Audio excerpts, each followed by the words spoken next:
Hundreds of capybaras want to live here too.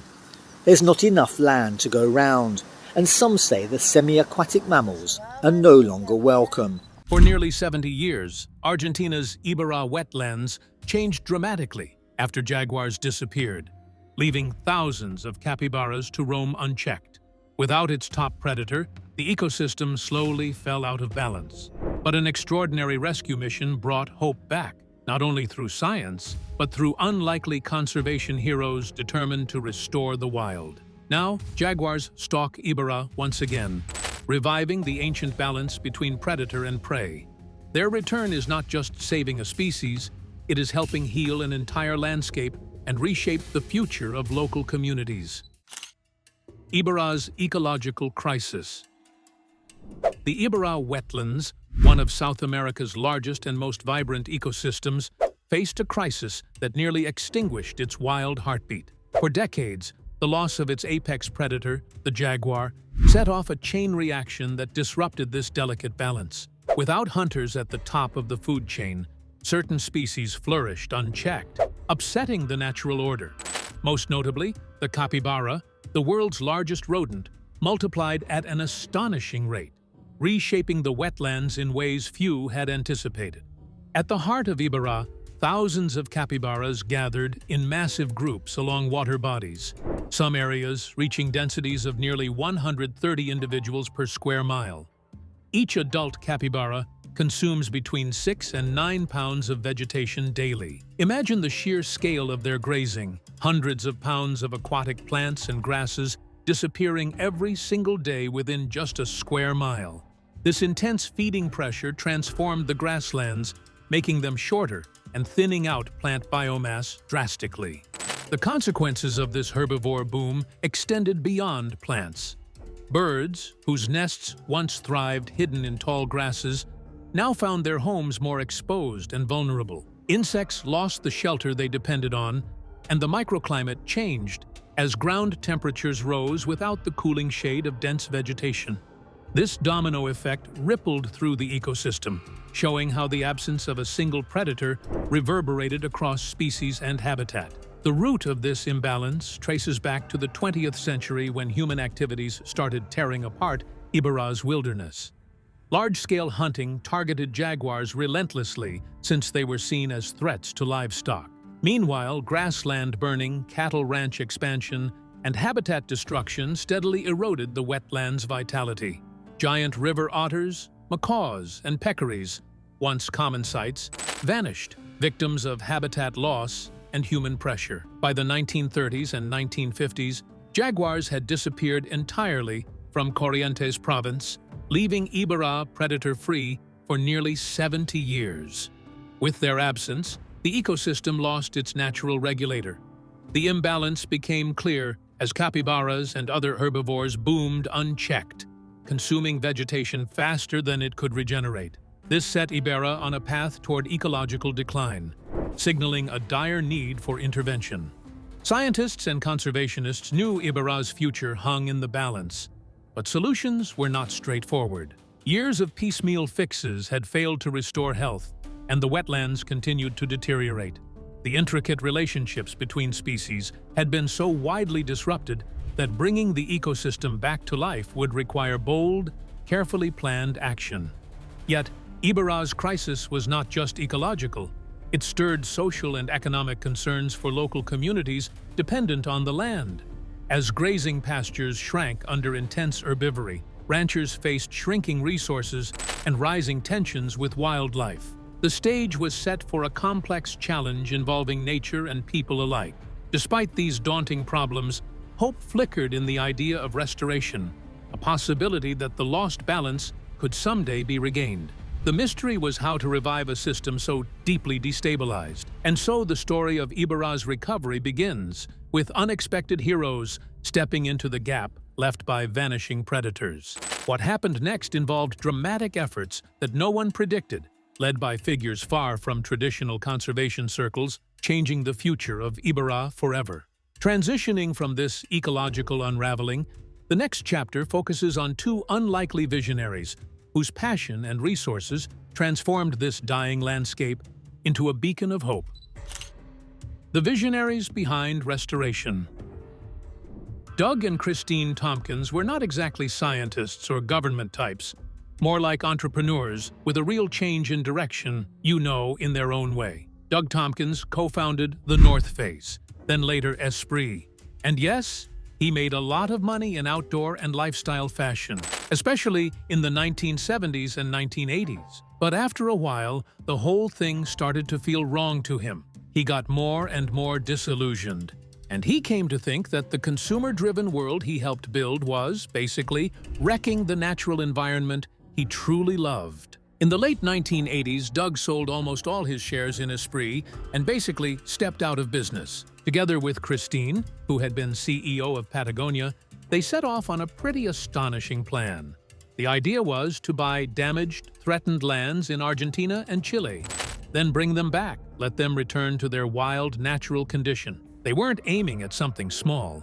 It was ecological resurrection, and at a scale that felt almost unreal. Starting in the early 1990s, the Tompkins pair quietly acquired huge pieces of land. People kept asking why. Why would two wealthy Americans spend all that money on old cattle ranches, overused forests, and neglected ecosystems instead of building resorts or doing some kind of industrial venture? In some places, the whispers got thicker, like suspicion had its own gravity. Some worried about water control, others talked about some kind of foreign takeover, and they even started calling their holdings a private kingdom, like it was some sort of secluded realm. Even with doubts and ongoing scrutiny, Doug and Christine didn't stop. They put their resources into safeguarding more than 2 million acres of wild land. And over time, their private property turned into ecological havens. In Iberá, for example, beginning in 1997, their Conservation Land Trust bought nearly 400,000 acres of old ranch land, and a big portion of it went straight into restoration work, the kind that's active, not just symbolic. Their efforts kinda culminated in making Iberá National Park, now stretching around 1.7 million acres. It stands out as one of the biggest private-turned-public restoration efforts ecologically anywhere on the planet. And it's a clear sign of what regular individuals can do outside the usual conservation playbooks. Local and international conservationists started to actually pay attention. Their approach felt holistic, not just keep land safe and call it done. They wanted to restore how the whole ecosystem works, bringing back native habitats, re-establishing native plants, and, most importantly, repairing disrupted food chains. Their vision was bold, almost stubborn: reintroduce species that had been gone for decades, and help ecological balance come back like it never left. In the process, Doug and Christine redefined what it means to conserve nature. They questioned older notions of land ownership and management, making it clear that private initiative can set off large-scale recovery. Their passion, honestly, radiated outward, and other people across the globe began to entertain unconventional methods to mend damaged landscapes. Still, though, restoring a place as huge as Iberá was only part of the story. The real trial showed up when they faced returning the apex predator, the jaguar, after its disappearance set so much imbalance in motion. That next step demanded careful attention and a kind of nuanced understanding that can't really be rushed. As the land was reborn under their protection, plans began unfolding to reintroduce the jaguar to Iberá, and with it, the return of a top predator to mend the fragile ecosystem. Reintroducing the jaguar. Bringing jaguars back to Iberá was not a simple matter of releasing animals into the wild. Jaguars are fierce apex predators with complex needs and behaviors, demanding vast territories and requiring skillful hunting instincts. Conservationists knew that without careful preparation, reintroducing jaguars could end in disaster for both the cats and the local people. The first step involved creating a special reintroduction center on San Alonso Island, a remote and semi-wild enclave nestled in the heart of the wetlands. This protected area was large enough to mimic natural conditions while isolating the jaguars from human contact. Here, the animals had to relearn how to live and hunt in the wild, overcoming captivity or rescue center habits. Starting in 2015, jaguars from Brazil, Paraguay, Argentina and various rescue facilities were brought to this sanctuary. The influx from multiple regions was deliberate. At the time, Argentina's wild jaguar population numbered only about 200, too small and genetically limited to rebuild a healthy new population alone. Mixing diverse gene pools helped reduce risks of inbreeding and genetic decline. Perhaps the biggest challenge was ensuring the jaguars retained their wild instincts. Human contact was minimized. These cats were not pets, and they were not hand-fed like zoo animals. Instead, they had to hunt native prey such as capybaras, feral pigs, and peccaries within the enclosure. Their survival depended on mastering these skills. Each jaguar was fitted with GPS collars, allowing researchers to monitor movements carefully. Cameras trapped detailed behaviors daily, assessing readiness to return to truly wild conditions.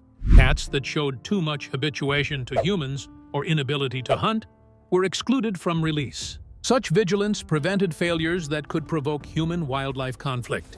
In 2018, a milestone arrived as the first 2 jaguar cubs were born in Corrientes after a 70-year absence. One cub was named Arami, meaning a piece of sky in the Guarani language, a symbol of hope and renewal for the entire wetlands. Along with other key jaguars like Mariua and Jatobazinho, these cats anchored the fragile foundation for a thriving, genetically diverse population. By 2021, the program reached a pivotal moment when jaguars were finally released into the wild after decades of absence. Over the following year, about 8 individuals roamed freely in Iberá, signaling a hopeful return of this iconic species. Yet, the reintroduction also sparked concerns. Farmers worried about livestock loss, community members feared upheaval, and the delicate balance between humans and predator was tested like never before.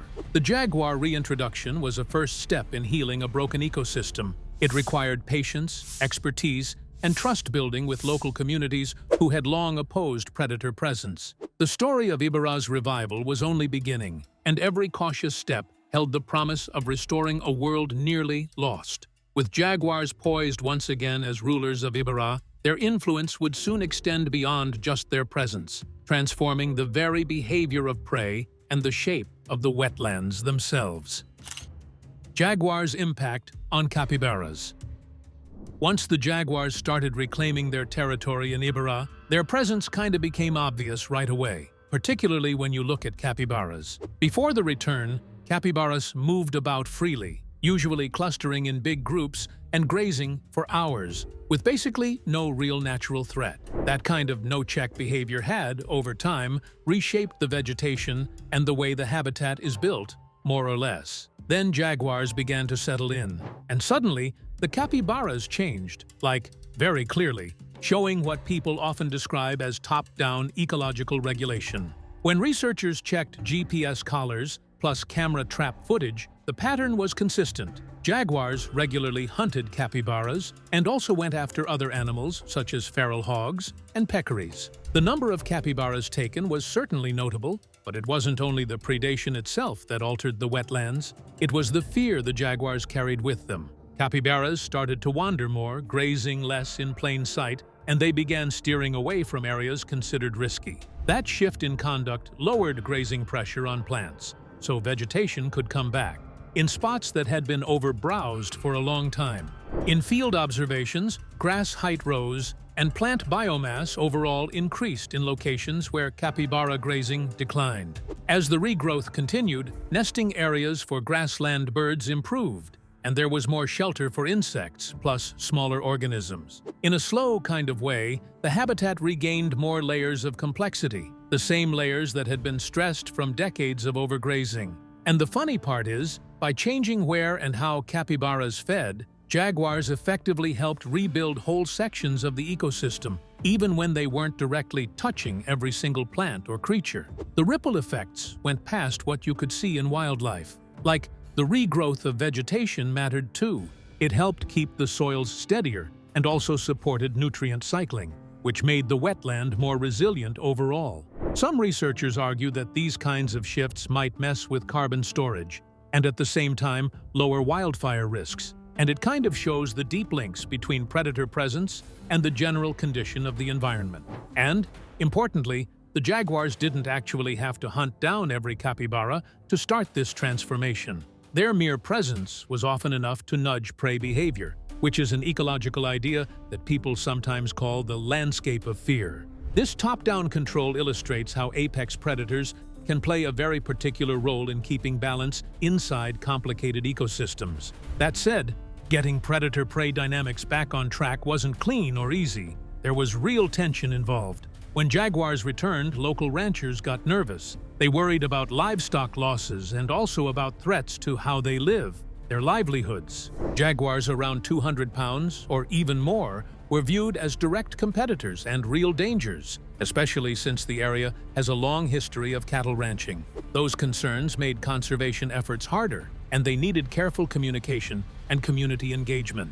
Even with all that, the ecological upsides kept stacking up until they were hard to deny. It became pretty clear that jaguars were central to healing Iberá's wetlands. Their presence marked a comeback not only for the predators themselves, but for the whole web of life they helped regulate.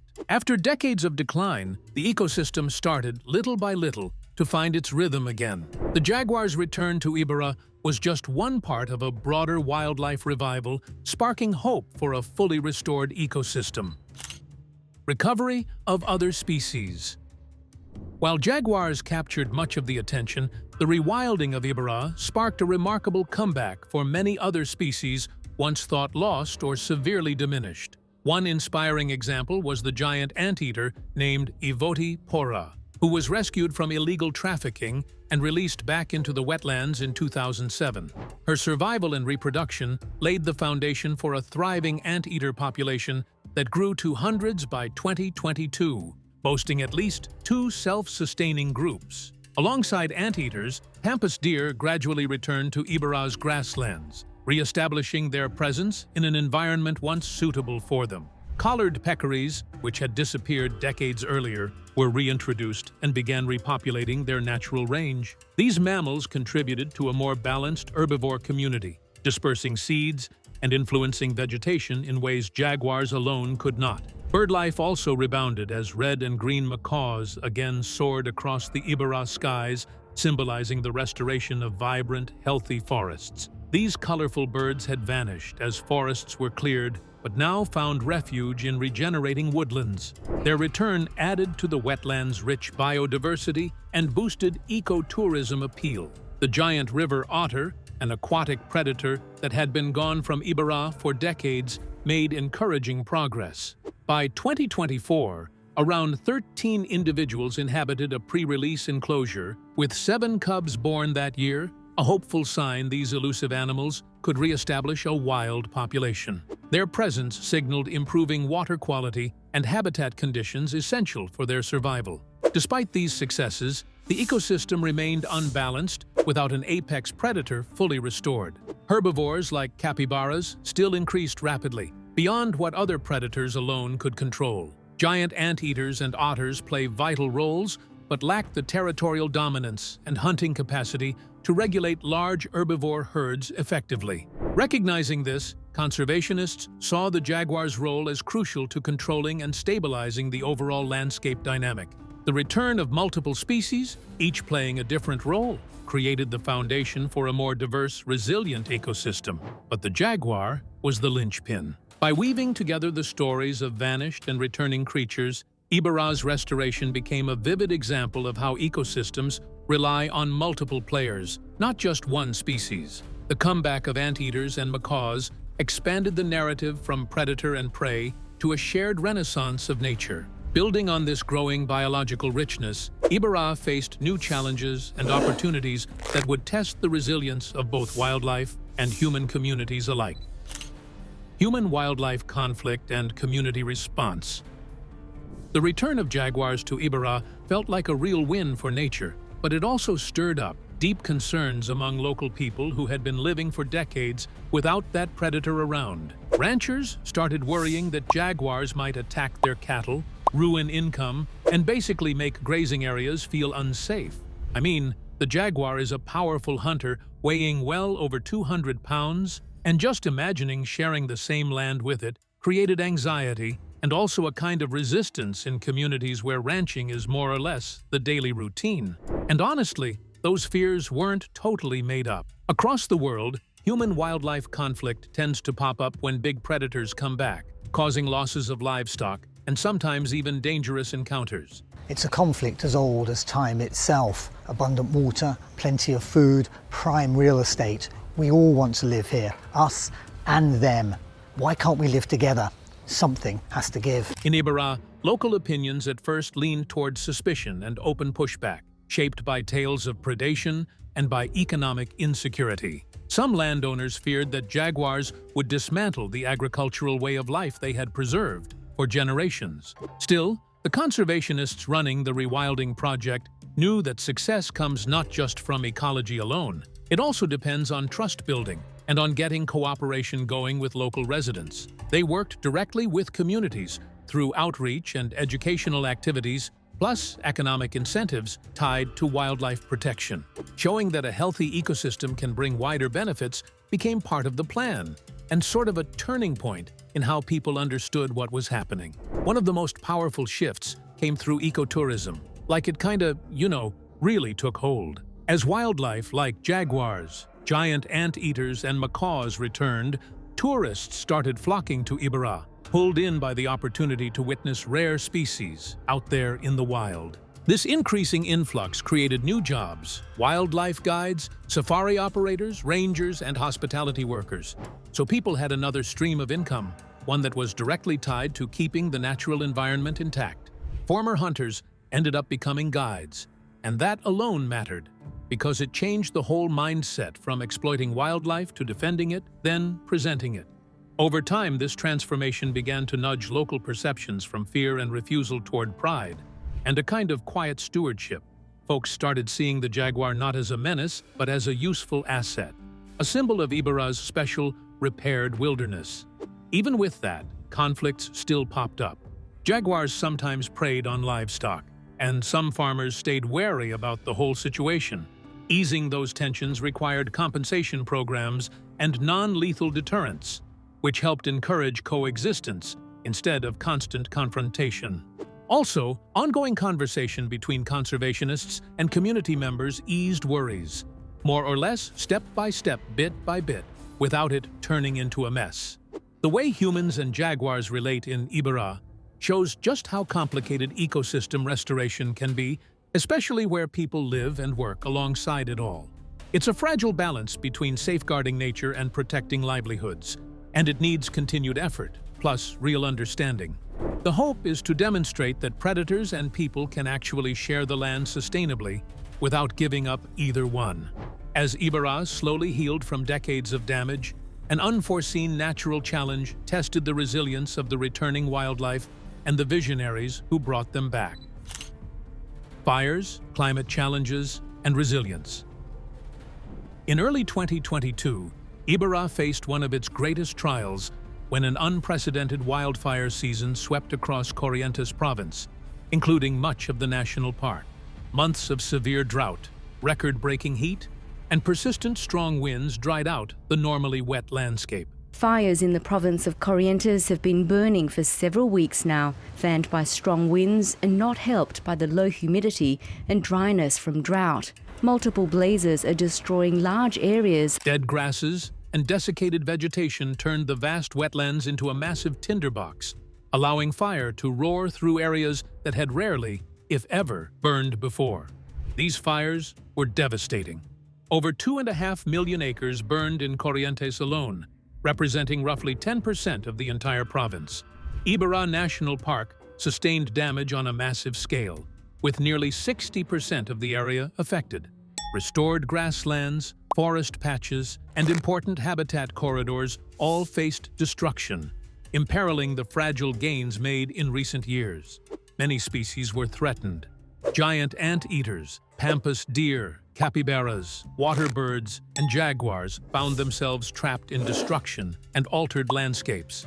Conservation teams sprang into action, using boats, drones, and camera traps to locate animals, assess damage, and provide emergency aid. They helped injured individuals and ensured access to remaining water sources striving to reduce wildlife losses. The scope of the fires sparked widespread concern about Iberá's long-term survival amid climate change. Rewilding takes decades of patient, careful restoration, while wildfires can erase progress in mere days.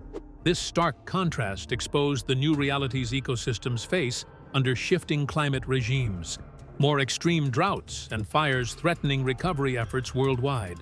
Yet despite this setback, the resiliency of Iberá's wildlife surprised many. Jaguars continued to exist and even breed in the wild, recording about 12 jaguar cubs born by 2024. The predator population grew to around 33 free-roaming individuals, a hopeful sign that nature was adapting and enduring. Reports by 2026 indicated at least 50 jaguars identified within the wetlands, proving the population was establishing itself sustainably. This recovery reflected not just the biological strength of the jaguars, but also the tireless work of conservationists who maintained monitoring and support through the crisis. The fires tested the renewal of Iberá, but did not break its spirit. The returning wildlife, the restored habitats, and the community's commitment formed a backbone of resilience capable of facing harsh challenges. Iberá's story became a beacon of hope for ecosystems everywhere, confronting climate uncertainty. Even after the flames were gone, recovery was not immediate. Burned areas needed time to regenerate, and conservationists had to watch carefully for signs of erosion, invasive plants, and weakened food chains. The work became more than simply counting animals. It became a long-term effort to understand how a restored ecosystem responds after disaster. Each new track in the mud, each camera trap image, and each surviving birth became proof that Iberá was slowly healing. Most importantly, the crisis strengthened the human commitment behind the project. Local communities, park rangers, scientists, and rewilding teams saw firsthand that restoration cannot stop when nature becomes difficult. It must continue through drought, fire, loss, and uncertainty. Iberá's resilience was not built in one season, and it will not be secured by one victory. As Iberá bounced back from nature's fury, it also began inspiring new opportunities for people living alongside this renewed wilderness. Ecotourism and Iberá's future. As Iberá's wildlife slowly came back around, so did interest from visitors who were kind of eager to watch this remarkable change happen up close. Bringing back jaguars, giant anteaters, river otters, and colorful macaws made Iberá one of Argentina's fastest-growing ecotourism places. Tourists showed up not only to explore the area's abundant biodiversity, but also to see conservation happening real-time, which kind of opened new economic doors for the region. That tourism momentum also pulled in a wider mix of jobs for local communities.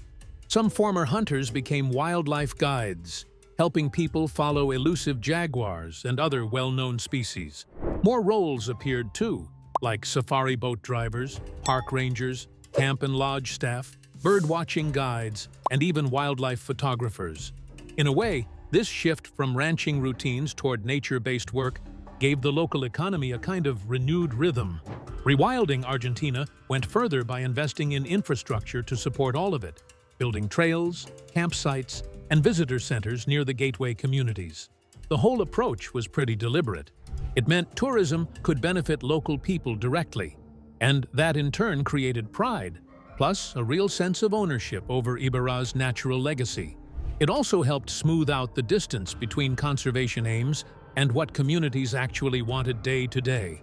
Then the international travelers arrived, and the attention grew even more. Wildlife filmmakers, bird watchers, and scientists started choosing Iberá as a top place to visit, and that boosted its reputation. This outside spotlight supported funding too, and spread the word about the restoration still underway, keeping Iberá solidly on the map as a global example. One of the most striking outcomes was the changing perception of jaguars. They were once feared and reviled as threats to livestock, but in time, they became symbols of conservation success, and also sort of economic opportunity. Local people started to embrace them as vital parts of Iberá's identity and economy. The cat's value as living wildlife simply went beyond any potential losses they might manage to inflict, or at least that's how it felt. Iberá's evolving economy now seemed to balance human needs with ecological restoration. The old cycles of hunting and habitat destruction that had long affected the wetlands gave way to a kind of coexistence, and sustainable tourism too. That balance proved that community well-being and wildlife conservation can go together if it's managed thoughtfully, not just in theory. Still, challenges remain, of course. Climate change, occasional human-wildlife conflicts, and fire risks still press on Iberá's fragile ecosystems. Continued vigilance, adaptive management, and community involvement are essential to safeguard this natural treasure for future generations. The lessons learned here offer hope, but also remind us that nature is vulnerable, not in a distant way, rather in a close one. Looking ahead, Iberá stands as a living laboratory for large-scale ecological restoration. Its story encourages other regions to think about how bringing back apex predators and restoring habitat can rejuvenate both wild places and human communities. The journey continues, and yeah, there's still plenty to do. Another important part of Iberá's future is education. As more families, students, and young people grow up seeing jaguars, macaws, capybaras, and marsh deer as part of their own home, conservation becomes less like an outside project and more like a shared identity. Schools, local guides, and community programs can help turn the wetlands into a living classroom, where people understand not only the beauty of the place, but also the responsibility that comes with protecting it. That kind of awareness may be one of Iberá's strongest defenses in the years ahead. The success of Iberá also proves that restoration is not only about bringing animals back. It is about rebuilding relationships between people, land, water, and wildlife. Every trail built, every guide trained, every visitor welcomed, and every species returned adds another layer to that recovery. The wetlands are no longer just a damaged landscape trying to survive. They are becoming a place where nature and community can move forward together. That future is not guaranteed, but Iberá has already shown what can happen when patience, science, and local commitment work in the same direction. Iberá's story is a powerful example of how restoring apex predators like jaguars can revive entire ecosystems and create new opportunities for communities. From near collapse to flourishing wilderness, this transformation reminds us that hope and action can go hand in hand. If you enjoyed this journey into Argentina's wild wetlands, please like the video and subscribe for more incredible stories from nature.